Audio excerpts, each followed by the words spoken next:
Welcome to the Grand Shorts, a part of the Grand Podcast.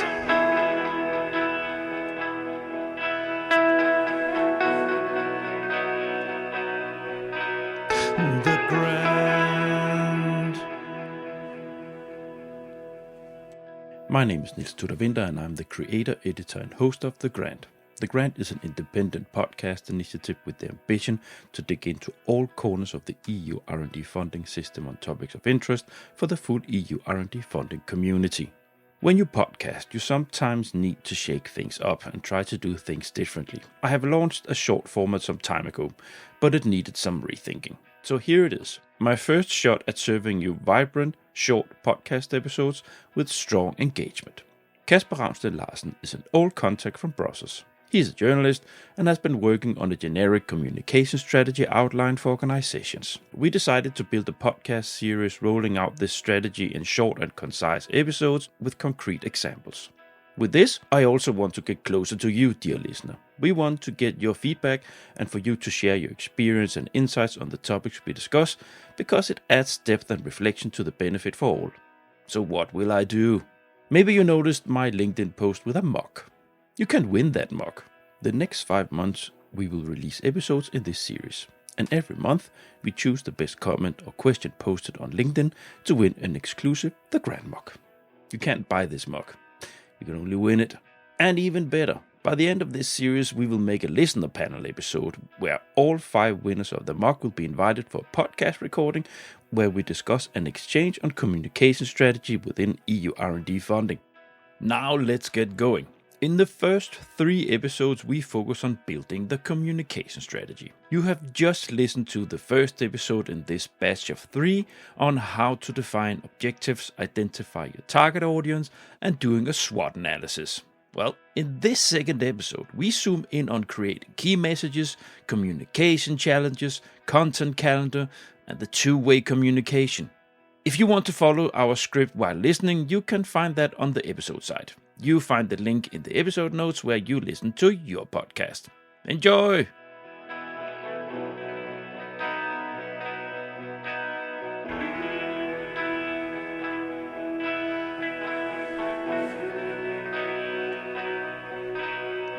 The Grand. Welcome to the second episode in this new communication series that I'm doing together with Casper. Hi. Hey, Niels. Hey, welcome it. Now we are simulating that this is a new episode, but we are recording the 3 first episodes in a row. So if you've been listening to the first one, it's just straight on. We've been just pushing the break button and recording again. So that's that. No, Casper, where did we leave the dear listeners? I believe we left them with the SWOT analysis that I believe is the first creative step in creating the whole process of creating a communication strategy, because this is where you start figuring out how to do things and what the outcomes are in certain scenarios. Creativity. Yeah. That's where we need to go now. And we called, or you labeled this second batch, these 4 next bullets that 4 blocks we're going to run through here. Create and engage. So that should become obvious when you listen through why that's the headline. Now, first bullet, create key messages. Yeah. So one of the reasons why you want to create key messages, like it's put in this format here, is that you, like a lot of you out there, I guess, would work in relatively large organizations, and you would work in organizations where, let's say, far from everybody has like a natural sort of mindset on communications and what communications can do. Mm-hmm. So like creating a key message, or this actually digs a little bit into what I would call something that in my mind comes before the actual communication strategy, the core narrative of your organization. But let's stick to this for now. But overall frame, or the overall framework, what is back curtain, or something like that. Mm-hmm. I like the word narrative because that is also very modern to speak use storytelling as a tool. We can get back to that. Yeah. So let's say you're in an organization where you need everybody to communicate the same thing when they're out there with their PowerPoints at conferences, or like when they're asking questions at conferences, or they're sitting in meetings with whomever, really. Like, it is a good idea to have things written down in a communication strategy that everybody can go back to. If you have nothing else, this is what you go back to. Casper, this here, I think there are many organizations out there working with this that they don't do this. They have a communication person, and that person it's work to make a strategy, but it's not connected.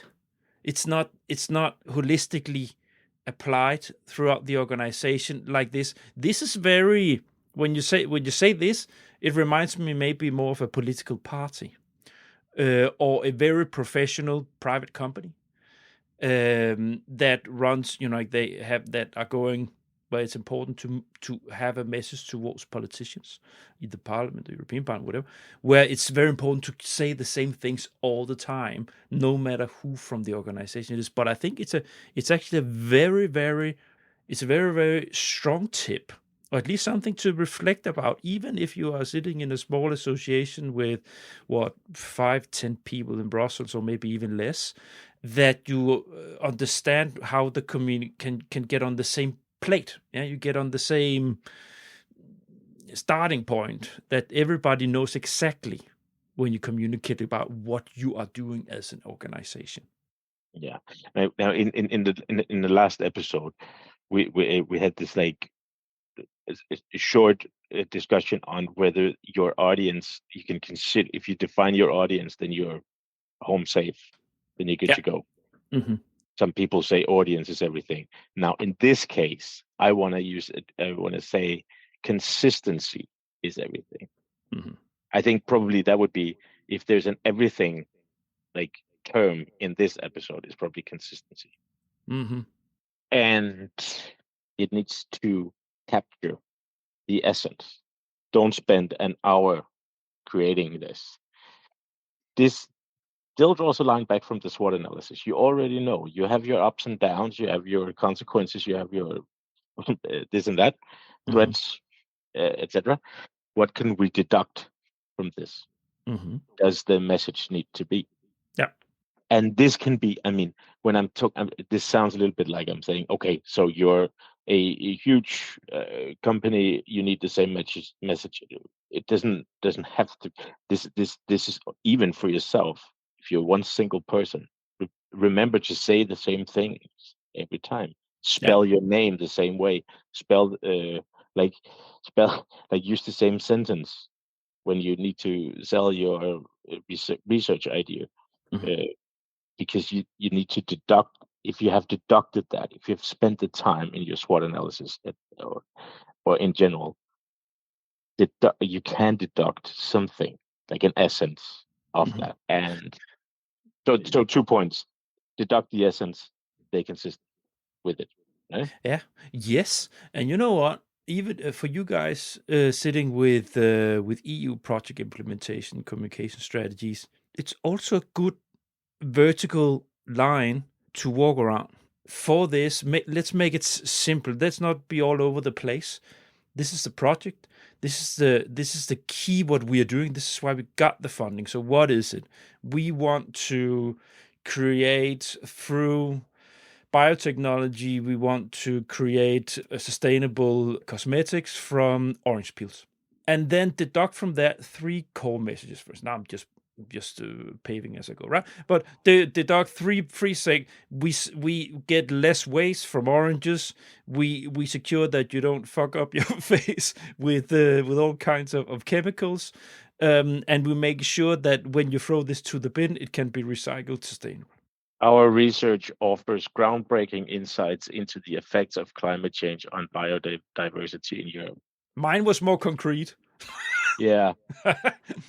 But it's the same message, yeah. It's, if this is the argument and it already worked with one fund, it might work with another, because it might actually capture like the relevance. Once again, listen back to the previous episode, and that might be enough. If it was enough for some, okay, it might not be for the other fund, but still, you you have an argument that works. Yeah, the key, you can always, like the key mission of your organization or the key mission of the partner group, for instance, if that's that we're talking about, of course you can use the core values or the core communication messages. Of course you can reuse them, because then you have different biotechnologies that can take things from orange peel. You understand? Mm-hmm. So it's still the core message you can use for different kind of purposes. Yeah. Yes, the point here is that for me right now, I'm a little bit afraid that we are. This works as if you need to do a slogan for Novo Nordisk. Yeah. Or it works if you. Okay, so actually, like the applications for funds, I'll leave to other people, obviously, because that's not my area of expertise. Yeah. But still, as a researcher, you need to go around the world and sell your idea. Yeah. And if enough people hear it enough times, you never know. You might get a pre-review in a publication somewhere. I don't know. Short format, Casper. We need to move on to the second sub-bullet here. Choose communication channels. Yeah. Yeah. So this also draws on the experiences got from defining our target audience. Mm-hmm. Wow, and everything else. But if you can define your target audience, as we discussed in the previous episode, Mm-hmm. you could make part of that definition where they get their information. Mm-hmm. Yeah. Obviously, we don't have to spend a long time on this. Like if LinkedIn has a certain appeal, Facebook has a certain appeal, Twitter has a certain appeal, press messages go out to like broader media or niche media within your area, etc., etc. Yeah. The trick here, obviously, is, of course, and that we're going to get back to later, but the trick is how you are using those channels, what you are doing within those channels, so how you're reaching specifically your target audience within those. But choosing the communication channels, it should, if it might be a very specific group you are working with, but still, you have some basic channels that you. It should not be so difficult to identify the most appropriate place now. But like the company from before, that's I can't remember if this was in this episode or the last one, but but if you're a company selling T-shirts, yeah, I mean Instagram might be the way to go, right? Yeah. Because you can showcase your T-shirts in people's face. Exactly. So it's not might sound a little bit arrogant even, but it's not harder than that. There is a certain common sense element to some of these things, but I mean, but obviously, if we're talking about communication channels in relation to, so one thing is if you are the communication person in an association, Bros bubble, that's where reaching a target group. If your communication activities are within a project, then of course you need to work this with the SoMe channels. You need to, for instance, let's just take with the orange peels, making it into cosmetics. So you would then play a little bit with the thought, okay, do we go Instagram? Do we show how this is applied? Like, do we show the makeup, or do we use LinkedIn where we can show the tanks, or you use both? We show the demonstration setup and so on. So we need to. So what's the target group interested in, and where do they go for their information? Where are they? Right? And that's a good point, because just because you have good pictures of the orange peel somehow going to beauty products, or it doesn't necessarily mean that the people who need to know about this use Instagram. Exactly. So it's not about the media; it's about who uses exactly the media, right? or media. That's a small pet peeve of mine. I've begun to systematically call social media social platforms because Yeah. being a journalist, I might have some idealistic trouble with calling it media, but that's a different point. So what we should maybe let like, if any of you have anything to add, you're more than welcome to, when I put this up on LinkedIn, whatever, like, comment. And It's ask. yes, questions. I'll try to see if I can make a little bit more out of because I do have my page on LinkedIn, The Grant, and I have my own profile where it runs through, but I also have a discussion forum that I made when I established the podcast in the first place. So I will try to see, and Casper, you can maybe help me to instrumentalize it because it's to sort of on a meta level. To get people engaged in a discussion about this, because it's definitely out there. There are many that would have questions after listening to each of the sections. No, let's say information degradation. Now, the next sub block: develop a content calendar. Huh? So this is something that is, I guess, sounds wrong always to you're sitting here to give advice and then you say this is easy, but making a calendar everybody can do, right? And again, from all the analysis, all the thoughts, all the creative processes you've already had now, you can also now start to deduct when do we do what. This helps you, first of all, organize, save time. I think this is like very much in line with pretty much everything else you do, because everybody uses a calendar. Everybody knows when they need to be at a certain conference. Everybody knows deadlines, etc. But you can also be strategic with it. For instance, could be if you research on gender equality, just to take something controversial. It's not so controversial. There is an International Women's Day, right? Yeah. So you would think, I mean, there are two ways to go about this. You would think, right, so everybody's attention is on that around that date. This might be a way for me to actually engage in that public conversation. Or you choose half a year later or 3 weeks later, maybe just because you might drown. Your message might drown on that specific day.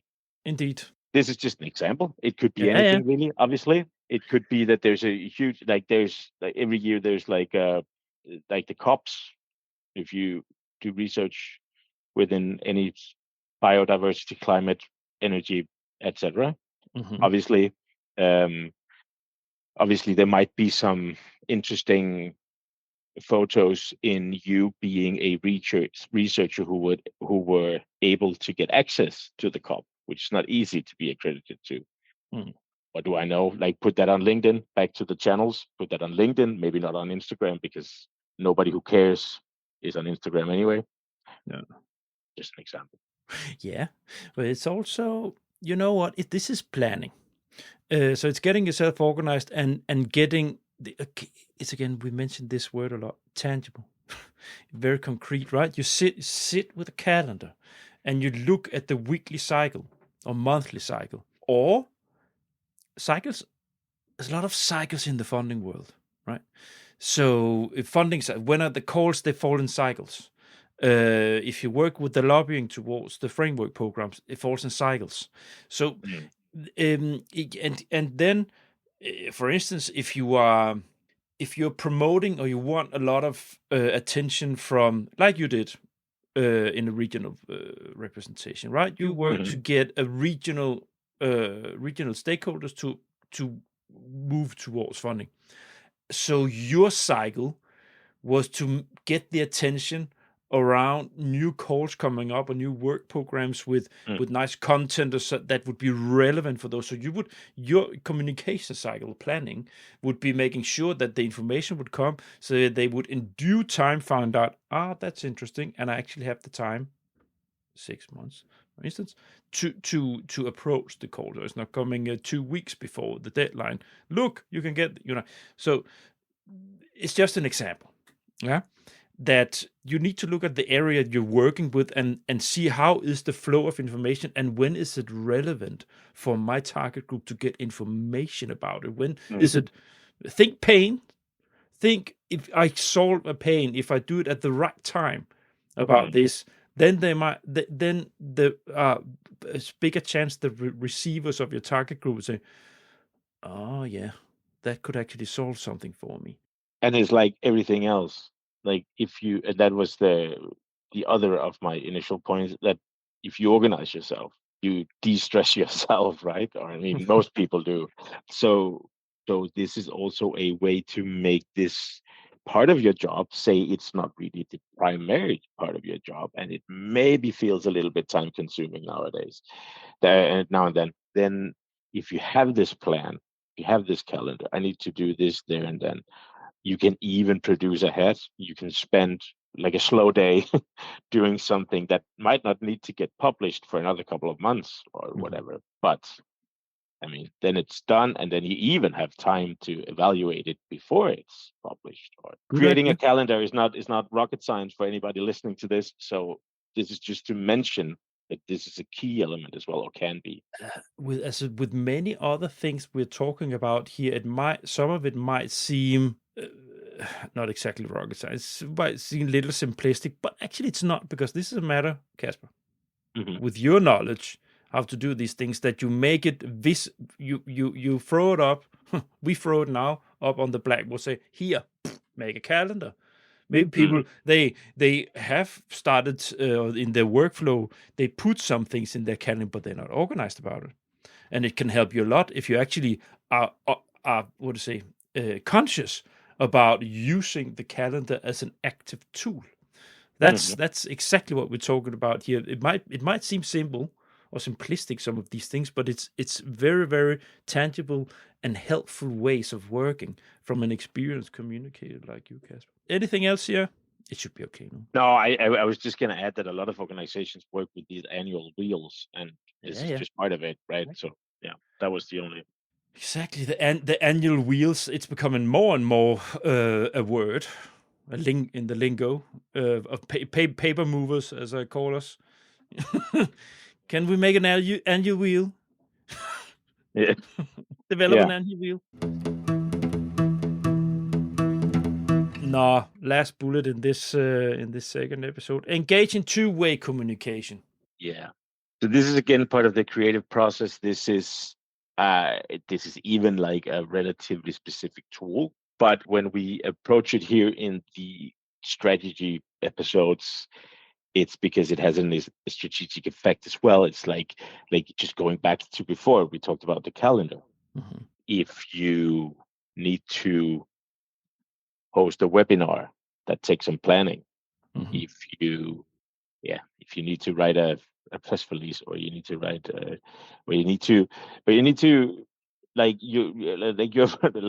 now I say that I work as a journalist now who talk to a lot of researchers, and researchers do have a tendency to be very, this is not a negative thing, but they need to be in control, and they need to be very precise, because that's their whole raison d'etre, right, in their professional life.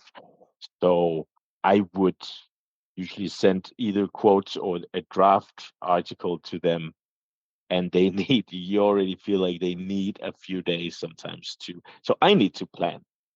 There's an engagement here. Anyway, so this is just like engaging in two-way communications can be done in a lot of ways. To take it from the base, and that's what I meant by tool, like votes, polls, call to actions, like asking people to inspire you. What do you need to know?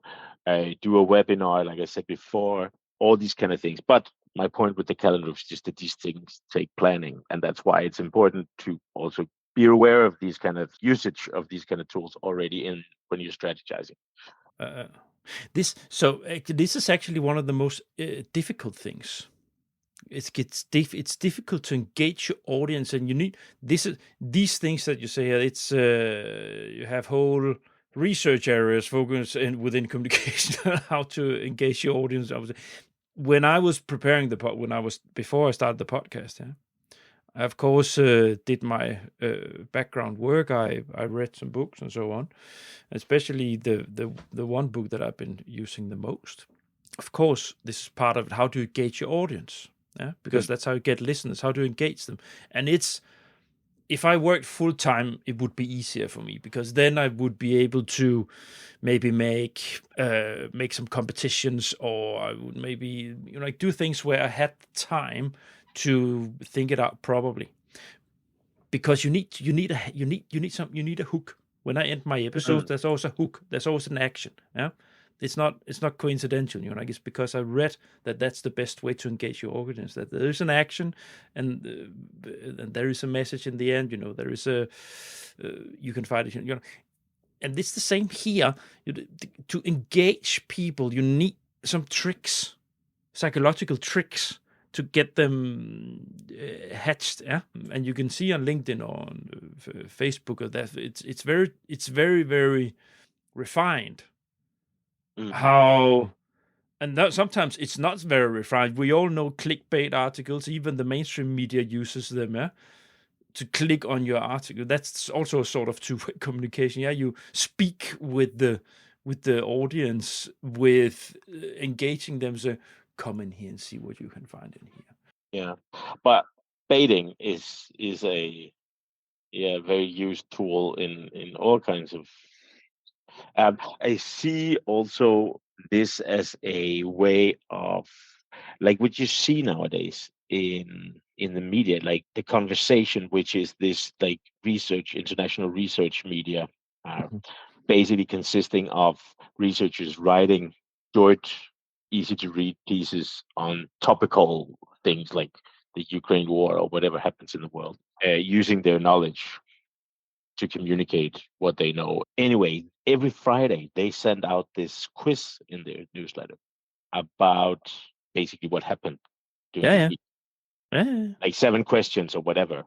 Yeah. So every time I see that, I want to go and answer those questions. Yeah.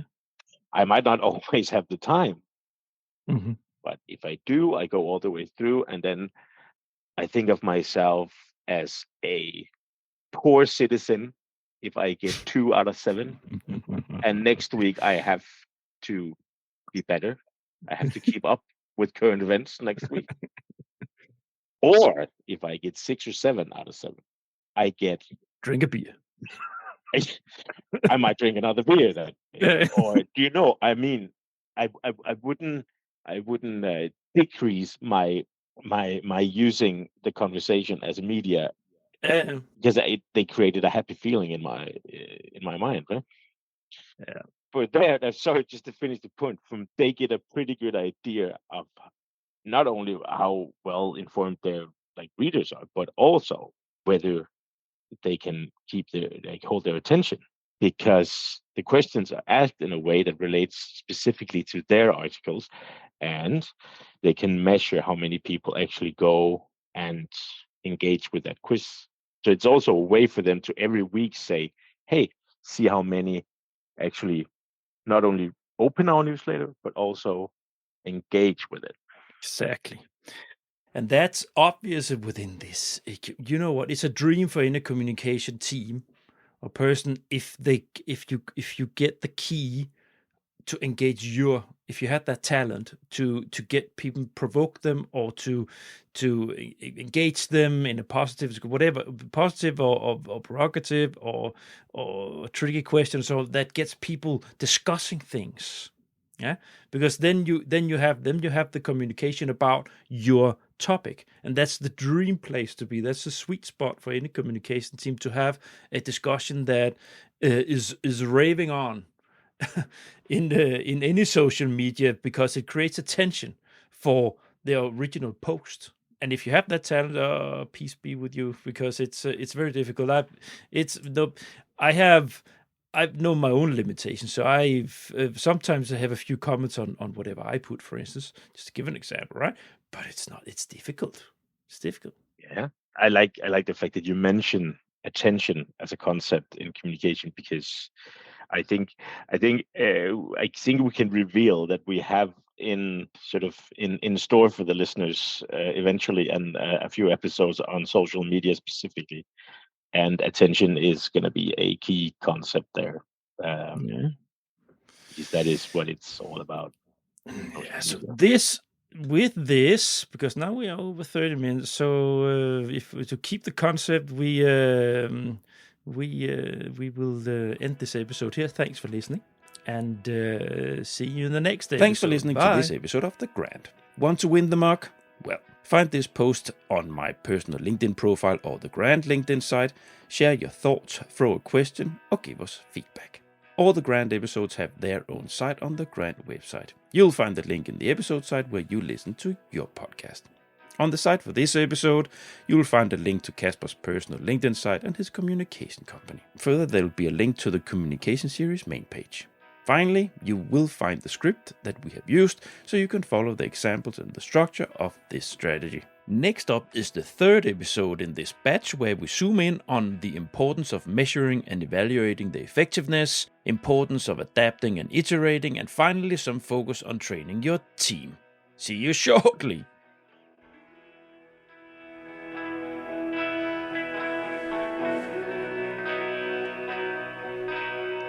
The Grant.